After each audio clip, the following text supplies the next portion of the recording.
Hello everyone, এখানে দেখছেন আমাদের ছাদ বাগানে একটা বড় জামরুল গাছ। দেখুন কত বড় হয়েছে।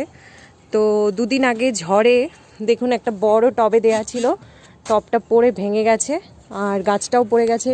গাছে এই সময় প্রচুর ফুল, সেই ফুলগুলো কিন্তু প্রচুর ঝরে গেছে, যেটা খুবই কষ্টের বিষয়। তো তারপরেও এখনও অনেক আছে ফুল, যদিও কিন্তু প্রচুর ঝরে গেছে। তো এই জামরুল কিন্তু প্রচুর ধরে গাছটাতে। তো এর মধ্যে 20% ফল কিন্তু ফুলগুলো ঝরে গেছে। তো যাই হোক, এটাকে আমরা রিপোর্ট করার আজকে ব্যবস্থা করেছি।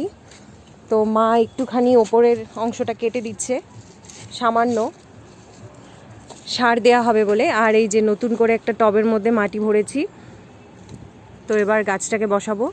তো এই যে গাছটাকে বসানো হয়েছে, দেখুন প্রচুর ক্ষতি হয়েছে গাছটার, দেখে ভীষণ খারাপ লাগছে। তো বসানো হলো, গাছটা তো বাঁচবে অবশ্যই। এবার এই ফুলগুলোর থেকে ফল পরিণত হবে কিনা সেটা একটা চিন্তার বিষয়।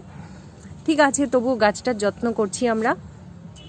এটাতে ওপরে সার দিয়ে পুরোটা ঘিরে দেওয়া হবে, তারপরে জল দিয়ে দেওয়া হবে। তো এই যে গাছটা দেখুন, ভীষণ একটা সুন্দর গাছ, দেখেই মনটা ভালো হয়ে যায়। তো আজকে হয়ে গেল আমাদের রিপোর্টিং ঝড়ে উল্টে যাওয়া গাছের।